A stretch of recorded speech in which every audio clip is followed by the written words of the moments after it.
How should you structure your training week for strength, power, and hypertrophy? Before we look into the practical guidelines, it's important to understand that your combat sports training will affect the overall volume and intensity you can handle. With a demanding training schedule, you might want to start with a lower weekly training volume and gradually increase the volume as you observe how your body responds. Strength is the ability to produce maximum force against external resistance. Research recommends loads of more than 60% of your 1RM for meaningful strength gains. Training with heavier loads at lower volumes is superior to lifting lighter loads at higher volumes. However, lighter loads can be safer to lift while still contributing to strength gains, especially for beginners. If you want to maximize strength as a fighter, perform 3 to 5 reps per set at 80 to 90% of your 1RM.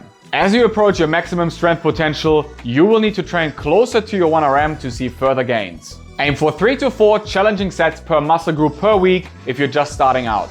The sweet spot for most intermediate athletes lies between 4 to 6 sets weekly. Advanced athletes can push as high as 6 to 10 sets per week. However, higher volume is also more likely to cause muscle growth, which can be relevant if you're concerned about gaining too much muscle for your weight class. Heavy strength training is fueled in large part by the ATP-PC energy system, so rest for 3 to 5 minutes between sets. Power is the ability to produce force quickly. It's the secret behind an explosive knockout or takedown. Velocity-based strength training and plyometric training are great ways to boost power for fighting. Velocity-based strength training focuses on maximizing the speed of lifting rather than just the load. Vary between 50 to 70% of your 1RM depending on the movement. Aim for 3 to 4 weekly sets of 3 to 5 reps as a beginner.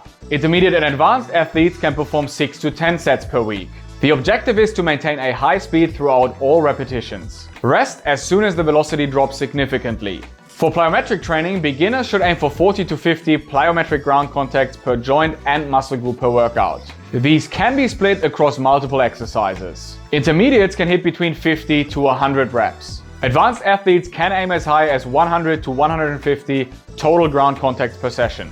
However, it's crucial to understand that not all plyometric exercises are created equal. The intensity and impact of a depth jump, for example, can be significantly higher than a basic box jump. Adjust the number of sets and reps so that your efforts remain explosive and your form doesn't deteriorate. Plyometric and velocity-based training rely heavily on the ATP-PC energy system, so rest for at least 2 to 3 minutes between sets. Muscle growth can be achieved across a wide range of loads and rep ranges. The total training volume and intensity seem to play a more crucial role for hypertrophy. Also, a calorie surplus and a high protein intake are favorable. Hypertrophy can be achieved with as little as 3 to 6 sets per muscle group per week for beginners. For more experienced athletes, the hypertrophy sweet spot lies between 10 to 20 challenging weekly sets. This can be done with the traditional 8 to 12 reps at 60 to 80% of your 1RM, but also higher reps at lighter loads. Some studies suggest a minimum hypertrophy threshold around 30% of your 1RM. Your muscles don't need to fully recover before the next set if your goal is hypertrophy, as long as it doesn't affect exercise form and safety.